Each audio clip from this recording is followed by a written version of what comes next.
네, 6일 지방선거에 본격적인 막이 올랐습니다. 새 정부 국정 동력과 전국 주도권을 놓고 국민의힘과 더불어민주당은 팽팽한 줄다리기를 예고하고 있는데요. 이런 가운데 성비위 사건이 잇따라 불거지면서 파장이 적지 않습니다. 두 분과 정치권 소식 짚어보죠. 이종근 시사평론가, 한상익 가천대 사회정책대학원 부교수 모셨습니다. 두 분 어서 오십시오. 안녕하십니까? 네, 안녕하세요. 민주당 박완주 의원의 성비위 사건, 지방선거가 얼마 남지 않은 상황에서 최대 이슈로 떠오른 상황이고, 또 민주당은 이에 국민의힘 이준석 대표 성상납 의혹으로 역공에 나선 모습인데, 일단 이 같은 일련의 상황들은 좀 어떻게 바라보고 계신지요? 일단 민주당이 첫날, 그러니까 이 사건을 비대위에서 고백을 하고 사과를 한 그날, 벌써 사과를 그날 당일날도 한 3번 정도 연달아 했습니다. 뭐 개소식에 가서도 하고 당에 돌아와서도 하고. 그런데 그 다음 날부터 입장이 좀 바뀐 것 같아요. 어떻게 바뀌었냐면, 아마도 국민들은 그 다음 날 이 민주당 지도부에 바라는 건 그 다음 상황은 어떻게 됐니? 그러니까 첫날 상황에 대한 어떤 설명은 없었어요. 사과부터 했거든요. 그런데 진짜 궁금한 건 2차 가해 때문에 상황에 대한 설명을 하지 않겠다라고 했지만, 충분히 국민들은 피해자를 보호하면서도 가해자가 어떤 일을 어떻게 벌였는지, 어떤 수위를 했는지에 따라서 이 가해자를 어느 수위에서 비난할 것이냐, 혹은 이 당을 어느 수위에서 그럼 용서를 할 것이냐를 판단해야 되지 않겠습니까? 그런데 언론의 어떤 그 보도, 제한된 정보로만 그렇게 했겠구나라고만 판단을 했어요. 그래서 그 다음 날은 보다 더 구체적으로 사과를 하겠구나. 그리고 당의 시스템이 분명히 그 전부터 사과를 하면서 있었을 텐데도 왜 그 시스템이 걸러지지 않았는지에 대한 구체적인 사과를 하겠구나라고 생각을 했는데, 도리어 역공에 나섰습니다. 앵커님이 말씀하셨듯이 상대당의 그 대표의 선거와 관련된 그런 의혹을 제기하면서 당신들은 왜 그걸 제대로 안 하냐 라는 쪽으로만 지금 공격을 하고 나섰습니다. 국민들이 바라봤을 때는 좀 혼돈스러울 거예요. 물론 이쪽 당의 대표의 어떤 성 관련된 뭐 윤리 특위의 이 결정도 되게 지금 늦게 되고 있습니다. 하지만 이쪽은 상수죠. 변수가 아니고 이미 몇 개월 전에 나왔고, 그리고 상당히 이 이준석 대표는 거기에 대해서 항변도 하고 거기에 대해서 뭐 해명도 하고 하면서 공방이 계속 벌어졌었습니다. 예. 이 문제가 갑자기 불거져 나온 건 아닙니다. 다만 결론을 향해서 지금 가고 있는 것이죠. 비난의 어떤 정도가 갑작스럽게 터져 나온 성비위의 변수화, 이것을 상쇄시키려는 건 국민들이 봤을 때 이게 등가가 될까? 지금 아직도 다른 어떤 비위가 있다라고 그 당의 보좌관 협의회에서 분명히 밝혔어요. 그래서 다른 비위도 빨리 이 비대위에서 제대로 이 결과를 내라라는 어떤 성명을 발표한 상황입니다. 예. 그래서 물론 이 당에서 이 지지부진한 것, 국민들의 비난을 받아 마땅합니다만, 지금 다른 당을 비난해서 물타기를 하려고 하는 게 중요한 게 아니고, 그 당의 문제가 무엇인지, 그리고 어떻게 바꿀 것인지, 시스템을 어떻게 다시 정비할 것인지에 대한 이 답을 내놔라. 그게 더 이 선거에 더 큰 도움이 될 거라고 저는 생각을 해요. 예. 지금 이걸 그냥 사과 한번 하고 상대당 공격하는 걸로 이 선거를 치르려고 한다면 더 사실 저는 결과가 나쁠 거라고 생각을 합니다. 예, 본질적인 시스템 정비와 어떤 분석보다는 역공에 나선 태도에 대해서 비판의 목소리를 내주셨습니다. 사과를 하고 박완주 의원은 제명을 했죠. 그러니까 이제 박완주 의원은 더 이상 민주당 의원이 아니게 됐습니다. 근데 지금 박완주 의원뿐만이 아니라 그 청와대 총무비서관인 윤재순 총무비서관의 성희롱 문제, 예. 그리고 이준석 그 여당 대표죠, 이제 여당 대표의 성상납 문제, 뭐 이런 것들이 계속 나오고 있어요. 그래도 보면 한국 사회의 특징이 여기 있습니다. 한국 사회는 독재와 보릿고개를 겪은 조부모, 민주화 세대와 그 경제 건설을 했던 부모, 그리고 예. 선진국가 민주, 3대가 좀 공존하는 사회예요. 그런데 이 짧은 압축 성장 동안에 이 평등성이라든가 성인지 감수성이라든가 투명성 같은 것이 급격히 제고가 됐습니다. 예. 이거를 못 따라가고 있는 거거든요. 한국의 40대, 50대 이상이 못 따라가고 있어요. 그러다 보니까 자꾸 이 문제가 뭐전 과거에도 나왔고 지금도 나왔고 이후에도 계속 나올 거라고 봅니다. 이전에는 묻혔던 것들이 지금 튀어나오고 있는 거거든요. 이전에는. 결국 그럼 이 문제 자체가 나오는 것 이걸 비난하기보다는 그 뒤에 어떤 행동을 취하는가 책임 있는 정치 세력들이 그게 굉장히 중요해요. 말씀하신 대로 그 시스템을 계속 구축해 나가는 것 예. 그게 굉장히 중요하고 민주당처럼 바로 즉각 사과하고 제명을 하거나 이런 식의 태도들이 중요한 거거든요. 근데 민주당은 그런 걸 과정을 밟고 성인지 감수성이 얘기하는 2차 가해 문제 때문에 자세하게 밝히지 않는 것 이것도 밟고 있는데 저는 그 민주당은 그 길을 가고 있다고 생각해요. 그 뒤에 후속 처리를. 예. 다만 저는 그 윤재순 비서관 계속 가고 있죠.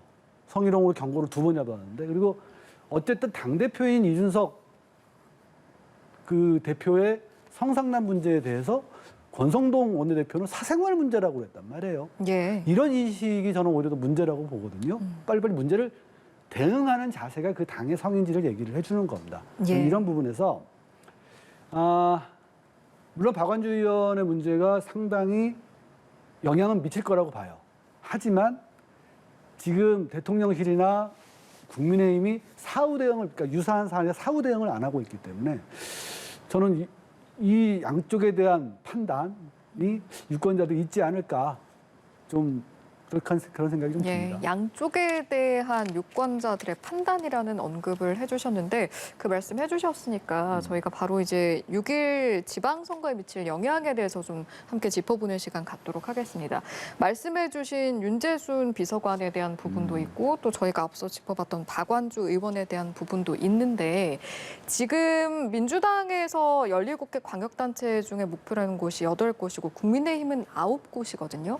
좀 목표한 바 를 이룰 수 있는 상황이 될까요? 지금 서로 유리한 지역들 국민의힘은 지금 어쨌든 광주 전남북하고 세종 그다음에 민주당이 그렇고요. 국민의힘은 대구, 경북, 경남, 울산, 부산. 그러니까 4곳과 5곳은 거의 좀 유리하다. 서로에게 유리하다라고 보고요. 가장 중요한 게 수도권인 것 같아요. 그럼 서울은 어차피 지금 좀 국민의힘이 유리하니까 수도권 3곳 중에 경기, 인천 이것을 1대1이냐 아니면 2대0이냐의 문제. 예. 그다음에 충남과 대전. 충북도 역시 좀 국민의힘에 좀 유리하다고 보고 충남, 대전, 마지막으로 강원. 여기까지. 제주도 이제 민주당이 유리하다고 보고 그러면 이 5곳이 어떻게 되느냐인데 결국은 이 5곳 중에 4곳 이상을 이겨야 지금 이재명 후보가 얘기했듯이 과반을 넘습니다. 과반이라는 게 9곳이니까요. 지금 아까 5곳 빼고 4곳을 이겨야. 그런데 인천, 경기, 충남, 대전, 강원 중에 4곳을 이길 수 있을까? 저는 그건 좀 목표가 과하다고 봐요. 일단은 지금 이재명 후보 입장에서는 내가 개항을 해 나가야 되기 때문에 거기에 대한 당위성을 얘기하려고 과반을 아마 끌어붙였을 겁니다. 근데 현재 상황에서는 굉장히 불리하다. 그렇다면 제가 보기엔 인천, 경기 중에 1대1 또는 충남, 대전 1대1, 강원 하더라도 사실은 국민의힘이 지금 생각하고 있는 9에 훨씬 가깝거든요. 그러니까 국민의힘은 9 플러스 2 정도를 지금 바라보고 있는 것이고 이쪽 민주당은 5에다가 플러스 2 정도를 바라보고 있는 것이고 결국은 10대 7 정도가 보수적으로 생각하는 양쪽의 지금 서로 간에 최적한 어떤 상황이라고 보고요. 예. 플러스 1, 2가 서로 왔다 갔다 할 수 있는 그런 상황이라고 봅니다. 짧게 한 말씀만 더 드리면 그런데 지금 민주당이 전략을 잘못 짜고 있어요. 뭐가 잘못 짜고 있냐면 지금 의회 권력은 사실 장악하고 있거든요. 의회 권력 심판론은 사실은 국민의힘이 갖고 있는 것이지 국민의힘이 여당이라고 그래서 뭐 정권 심판론이라든지 이런 것들은 지금 안 먹혀요. 민주당한테는. 민주당이 지금 정권 심판론을 얘기하면 그럼 지켜야 되는 것이잖아요. 그러니까 디펜딩 챔피언이에요. 민주당은. 국민의힘은 도리어 뺏어와야 되는 입장입니다. 지난 지방선거를 다 휩쓸었으니까. 그렇다면 그러니까 수도권만 한번 얘기를 해보죠. 수도권은 벨트로 전략적으로 짜야 돼요. 서울, 경기, 인천이 하나의 어떤 그 이슈를 갖고 사실 함께 싸워줘야 되는데 그러려면 지금 송영길, 그다음에 박남춘, 그다음에 김동연 이 세 사람이 부동산 문제, 예를 들자면 부동산 이슈를 갖고 싸우거나 이래줘야 되는데 그 전략이 안 돼요. 왜냐하면 이재명 후보가 갑자기 등장을 해서 박남춘 후보 인천시장이 사라져버렸어요. 마치 이재명 후보가 전체적으로 나서놨던 입장이 돼버렸고, 송영길 후보 역시 이 서울의 부동산 문제 갖고 얘기하잖아요. 계속 윤석열 대통령만 비판해요. 이러다 보니까 이 진짜로 민주당이 해야 될 것, 지방자치단체 선거를 우리가 디펜딩 챔피언으로 치러야 돼서 이슈를 갖고 부딪혀야 되는데, 지금은 정치 부도론으로 가져가니까 사실은 디펜딩이 안 되고 분열돼 있다. 완전히 전략이 지금 흩어져 있다. 그래서 이재명 후보의 보궐선거 지금 뭐 선대위 전략은 실패한 전략이다. 실패할 확률이 큰 전략이다라고 보여지는 거죠. 예, 그렇게 말씀해 주셨는데 동의하십니까, 교수님? 별로 동의하지는 않는데요. 그게 뭐냐면 한국의 지방선거가 참 독특해요. 5, 6, 7차 그 동시지방선거를 분석해 보면 기초는 말씀하신 대로 그 지역적인 이슈들이 먹히는데, 광역은 중앙정치 이슈에 종속돼서 투표를 하는 경향들이 있거든요. 그래서 사실 말씀하신 대로 대통령 선거가 끝난 직후기 때문에 사실 민주당은 자기 지역 근거인 호남, 그리고 가장 젊고 그 교육수준이 높은 세종, 그리고 제주 정도가를 지키는 것만으로도 사실은 버거운 선거여야 해요. 이번 선거는 원래. 그런데 그 윤석열 대통령의 그 인수위 기간 나왔던 그 이전 문제, 대통령실 이전 문제, 예. 그리고 인사 문제 등이 사실은 발목을 좀 잡았어요. 발목을 잡았고, 또 두 번째는 이 지방선거는 대선이나 총선에 비해서 거의 20% 가까이 투표율이 낮습니다. 지난 직전 선거 60%요. 60.3인가 그랬거든요. 예. 그러면은 지지층을 최대한 동원하는 쪽이 유리하게 돼요. 그 동원 선거가 됩니다. 그런데 지금 국민의힘 지지층 같은 경우에는 한번 대선 승리로 한을 좀 풀었고, 그리고 대통령이 딱히 이렇게 지지율이 높은 건 현재가 아니거든요. 기대는 50%가 나오는데, 그런 부분 때문에 사실은 국민의힘이 굉장히 유리했어야 될 서울, 그러니까 경기, 인천, 충남북, 그러니까 충청 이쪽에서 접전이 벌어지고 있는 상황에, 접전이 되면은 현직자가 좀 유리한 부분이 좀 있습니다. 예. 현직자 유리한 부분이 있어요. 그리고 얼마 전에 이제 보니까 박남춘 시장 같은 경우에 계속 좀 밀리다가 이재명 후보의 등장으로 인해서 다시 또 조금 지지율이 올라갔다는 조사들도 꽤 있었습니다. 그런 거를 보면서 이것이 이 선거가 지금 정치 선거가 되고 있다. 정치 선거가 되고 있다라는, 특히 그러니까 이전부터 심해질 것 같다라는 생각이 좀 들어요. 그러면 결국 경기 인천이 이 정치적으로 얼마나 충돌을 하느냐, 이거 가지고 결정이 된다. 그러니까 상당히 변할 수 있다고 본다면, 지금 민주당이 윤석열 대통령을 예. 공격해서 선거에서 이득을 얻으려고 하는 전략은 분명히 그 자체적 의미가 좀 있습니다. 역사적 걸 봤을 때는. 그래서 엮고서 이길 것이냐 이걸 물어보면 뭐 점쟁이도 아니고 답변 드리기 어려운데, 예. 만약 경기 인천 중에 한 군데 정도, 그리고 충남에서 양승조 지사가 굉장히 현직인데 평가가 좋아요. 뭐 이 정도 하면은 7곳 정도는 지금 민주당이 현실적으로 목표에 삼을 수 있지 않을까라는 관점에서는 저는 10대 7이라는 말씀에 동의를 합니다. 예. 근데 인천이 과연 이재명 효과가 나느냐, 요건 좀 더 두고 봐야 될 것 같아요. 알겠습니다. 자, 그렇다면 이 내용도 한번 여쭤보도록 하겠습니다. 이런 상황에서 국민의힘이 국회의원의 불체포 특권을 제한하는 내용의 국회법 개정안을 추진하겠다 이렇게 밝혔습니다. 이 모습은 어떻게 보셨는지요? 저는 기본적으로 불체포 특권, 그러니까 면책 특권, 물론 헌법상 권한입니다만 저는 이거 개혁해야 한다고 봐요. 특히 이제 그 불체포 특권 같은 경우에 한국은 지금 회기 중에는 동의를 받고 서야 이제 불어낼 수 있다 보니까 방탄국회가 반복되지 않았습니까? 따라서 저는 현행범이거나 또는 충분한 문제가 있을 때 그거를 소명이 돼서 법원에서 그 영장을 발부하거나 체포영장 예. 발부하거나 한다면 저는 당연히 체포영장 있어야 한다고 봅니다. 뭐 국회의원이 하루 종일 9 to 6로 일하는 사람들도 아니잖아요. 그래서 저는 그 개혁에 대해서는 당연히 동의를 이전부터 해왔고, 제가 알기로 국회의원들은 별로 싫어하지만 민주당도 꾸준히 얘기는 해왔던 걸로 알고 있습니다. 얘기를 해왔던 걸로 알고 있어요. 그래서 이번에 국민의힘이 그거를 하겠다고 하니 저는 뭐 잘 됐다라고 보는데, 예. 다만 한 가지 더 되는 건 그 명분이에요. 개혁을 어떤 특정한 굉장히 헌법상에 대한 제약을 가하는 개혁이거든요.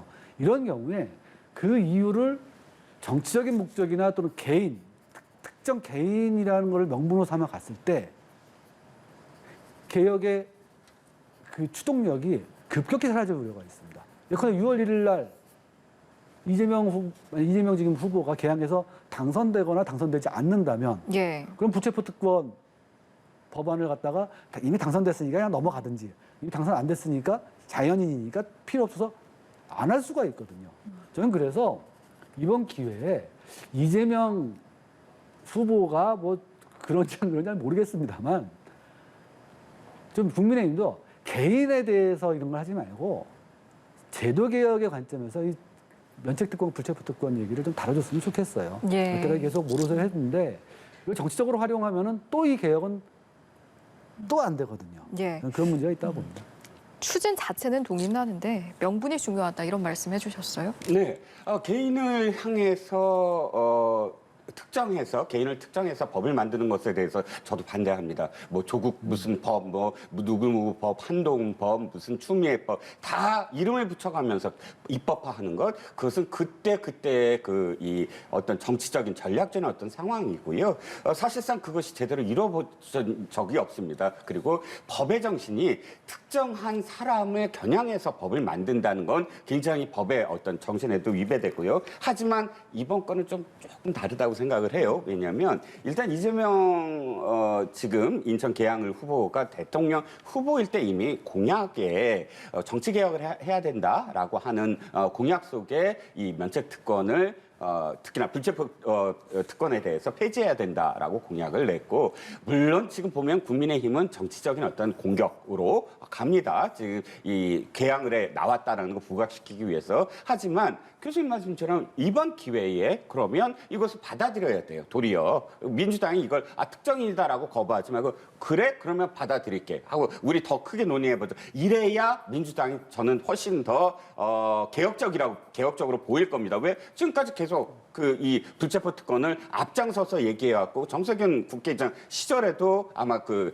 개혁위에서 정세균 국회의장이 이걸 해라라고 아마 연구 발표를 했던 걸로 전 기억을 하거든요. 그렇다면 이거를 그래 우리 이재명 후보를 겨냥해서 한 거야라고 막을 게 아니라 그래 알았어 그러면 우리 한번 얘기해보자라고 받는 것이 도리어 민주당의 저는 더 통 큰 정치로 비출 것 같고, 또 이재명 후보의 개항을 이 선거, 그러니까 그 출마가 도리어 명분을 그나마 얻을 것이다. 그러니까 결과적으로 국민들한테 좋은 거예요. 불체포 특권과 같은 이 폐지를 공론화시킬 수가 있는 거잖아요. 그래서 예. 이 정치로 판단하지 말고 대의로 판단하자라는 생각입니다.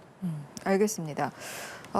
내각 구성 이야기도 한번 해볼까요? 윤석열 대통령이 한동훈 후보자에 대한 청문 보고서 내일까지 재송부해달라 이렇게 요청을 했습니다. 최종적으로 임명 강행까지 갈 거라고 보십니까? 안 할 건데 뭐하러 재정부 요청을 하겠어요? 뭐 정호영 후보자는 지금 재정부 요청을 안 하고 있잖아요. 이건 좀 눈치를 보시겠다는 얘기인 거고. 그래서 이걸 보면서 참 조국 장관, 전 장관, 조국 교수와 참 비슷하다는 생각이 많이 들었어요. 두 분 다 자식 문제, 그것도 이제 자식 탈법, 불법. 지금 한동훈 후보자는 이른바 뭐 아이비 캐슬이다, 뭐 이런 얘기가 나올 정도로 이제 하고 있지 않습니까? 그리고 둘 다 법무부 장관이고, 뭐 차이점이라면 조국 장관 때는 수십만 개의 기사를 쏟아내던 보수 언론이 좀 잠잠하고, 이번엔 잠잠하고 검찰이 또 가만히 있다는 게 차이겠죠. 그래서 저는 이 차이 빼고는 같은 길을 가는 것이 아닌가 싶습니다. 같은 길을 간다. 그러니까 문재인 대통령이 조국 장관을 임명했듯이 윤석열 대통령도 한동훈 후보자를 장관으로 임명함으로써 이 검찰 측근 인사를 완결짓겠다는 의지를 명확하게 보여준 거라고 생각을 해요. 그래서 글쎄 뭐 하루 이런 거는 이미 재정부를 요청했으면 별 눈치 보지 않을 거라고 생각을 합니다. 빨리 끝내는 게 좋거든요. 빨리 끝내면 17, 18일 바로 될 수 있다라고 보고 다만 이제 그 후속이 이제 문제죠. 후속 그 후폭풍을 갖다가 감당할 수 있느냐. 또 민주당이 어떻게 할 거냐. 이것이 아마 다음 주에는 초점이 되지 않을까 싶습니다. 예. 향후 내각 구성의 향방 좀 어떻게 흘러갈 거라고 보시는지요? 일단 민주당이 자신의 의도대로 지금 여론이 가지 않는 것 같아요. 한동훈 법무부 장관의 청문회 후보자의 청문회가 사실은 굉장히 중요한 포인트였거든요. 민주당은 그래서 거기서 제대로 한동훈 후보자의 의혹들을 드러내서 더불어 다른 어떤 4명의 후보자까지도 예를 들어 한덕수, 원희룡 다른 정호영 후보자까지도 전부 다 이 여론을 악화시킬 수 있는 중요한 기제였다고 생각을 했는데 뭐 다 알려진 대로 의혹은 안 나오고 도리어 자신들의 어떤 실수만 부각하는 어떤 상황이 돼버렸어요. 이러다 보니까 사실 국민들이 여론을 지금 보면 한덕수 후보자의 여론도 사실 나빠지지가 않았어요. 더 그리고 한동훈 후보자도 역시 마찬가지고 물론 정호영 후보자에 대한 어떤 지금 여론은 안 좋습니다만 그게 변수가 아니잖아요. 이미 상수로 딱 자리 잡고 있으니까 도리어 민주당이 고민 중이다 이런 기사가 갑자기 나오기 시작했어요. 그 이전에는 고민 중이 아니라 그대로 드라이브를 걸고 승부를 걸고 있었는데 그러니까 고민 중이라는 건 무슨 얘기냐면 여론을 지금 의식할 수밖에 없고 의식하는데 선거는 지금 다가오고 이래저래 할 수 없는데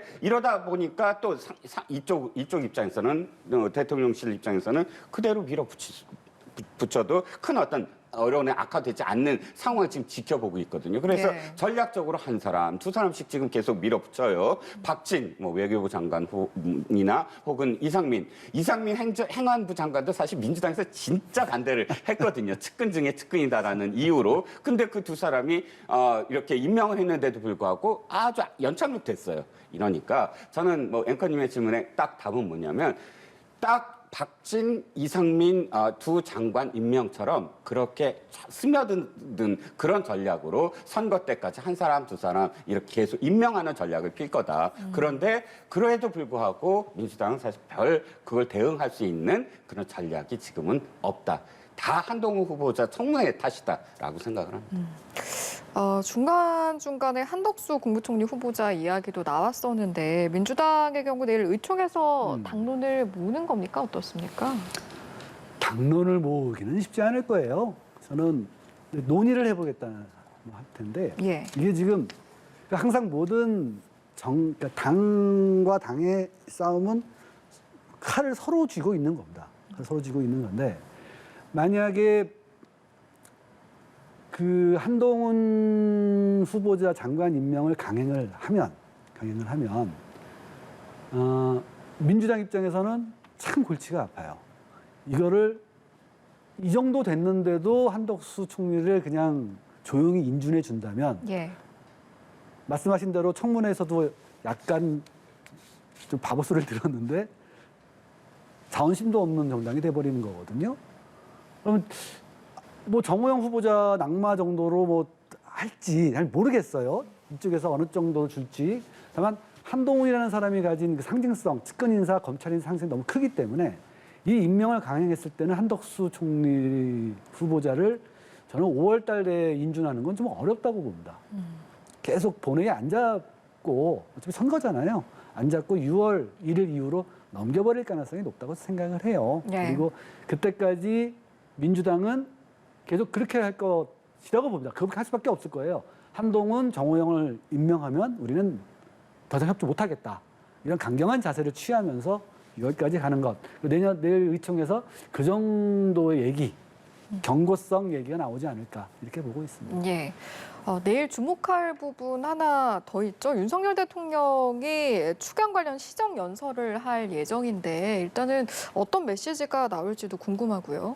일단 추경에 대한 협조, 그건 뭐 당연히 추경과 관련된 시정 연설이니까 추경을 어떻게 할 거냐에 대해서 또 국회에 대한 어떤 협조를 당부하겠죠. 그건 상수니까 제외하고 바라보는 건 이겁니다. 처음으로 국회 데뷔잖아요. 그럼 예. 국회의원들한테 어떤 메시지를 전달할 거냐? 그러면 특히나 이제 야당한테 어떤 메시지를 전달할 거냐예요. 가뜩이나 뭐 통합이 없었다 취임사에서 계속 얘기를 하지만 사실 그 민주당이야말로 통합자가 굉장히 많이 붙은 정당이 역대 있었어요. 민주통합당, 통합민주당, 대통합민주신당, 뭐 통합을 앞으로 놓다 뒤로 놓다 하면서 5번 이상 아마 그 통합이라는 말로 그 정당 임명을 만들었지만 한 번도 제대로 통합된 적 있습니까? 늘 분열하고 늘 분열 다시 모이고 그랬죠. 그런데 통합의 어떤 메시지가 중요한 게 아니라 사실상 그날이 제대로 진짜 데뷔하는 날이라고 저는 생각해요. 국회 본회의장 나타나고 그다음에 거기서 실제로 정치에 대한 얘기를 하는 것이거든요. 그랬을 때 야당이 거기에 수긍할 수 있는 또 뭐 최소한 야당과 공유할 수 있는 예. 그런 부분을 어떻게 이야기할 거냐가 굉장히 중요할 것 같아요. 옛날에 노무현 대통령이 첫 시정연설 때 사실은 박계동 의원이 뛰쳐나왔거든요. 그런 식의 정말 거부를 할 수 있는 그런 상황이 또 연출될 거냐 예. 아니면 아까 말씀드린 대로 야당도 정말 수긍할 수 있는 그런 메시지를 던질 거냐에 초점이 맞춰져 있다고 봅니다. 예, 마찬가지로 어떤 메시지 낼 거라고 보시는지도 궁금하고 또 사실은 그 연설을 한 뒤에 여야 3당 지도부와 김치찌개, 소주에 좀 만찬 회동할 걸로 계획이 됐었는데 또 무산이 됐습니다. 이 배경은 어떻게 보시는지도 궁금하네요. 뭐 윤석열 대통령이 뭐 그런 얘기를 했었죠. 생산적인 타협 정치가 필요하다. 뭐 이런 얘기를 했고 어쨌든 민주당이 지금 과반 정당인데 다수 정당인데 거기서 일부러 야당 골지르진 않겠죠. 그래서 아마 저는 이런 정도가 아닐까 싶습니다. 뭐 타협 위기를 강조하고 서민 민생 위기, 안보 위기 강조하고 지금이야말로 정치가 한 몸으로 해서 국가 해야 한다. 그래서 느낌은 이거였죠. 야당이 왜 발목 잡냐라는 이런 느낌으로 줄 거예요. 그래서 저는 당연히 그 타협 뭐 이런 얘기 나올 거라고 보고요. 근데 뭐 정치의 타협은 원래 없습니다. 3,000년 동안 정치에서 정치는 타협하는 것이, 그러니까 그 통합되는 게 아니에요. 항상 정치는 갈라져 있어야 되는 거거든요. 뭐 그건 뭐 당연한 거고. 근데 이제 만찬회동 문제가 사실은 전 이것도 약간 실수라고 보는데 실수인지 아니면은 정부를 경색시키려는 고도의 전술인지는 모르겠는데 이미 이진복 정무수석이 연락을 지난주에 했을 때 16일은 어렵다. 한덕수 총리의 인준 문제를 해결하고 나서 만나자라고 윤호중 비대위원장이 얘기를 했대요. 근데 이 얘기는 며칠 던진 거거든요. 한동훈과 정호영을 해결해라. 그래갖고 한덕수 총리를 끝낸 다음에 우리 그때 좀 모여가지고 얘기를 하자. 이런 메시지를 던진 건데 여기에 대해서 윤석열 대통령의 대응 메시지가 보고서 재송부해라.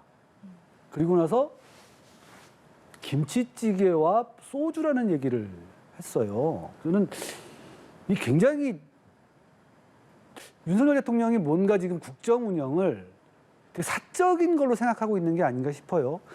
김치찌개와 소주라는 거는 그냥 동네 옆집 주민과 싸웠을 때 김치찌개 소주 한잔 합시다 이런 거지. 알겠습니다. 정치적 문제 그렇지 않거든요. 그래서 이런 문제가 오히려 민주당한테 태도를 경화시키지 않을까 이런 생각이 좀 듭니다. 네.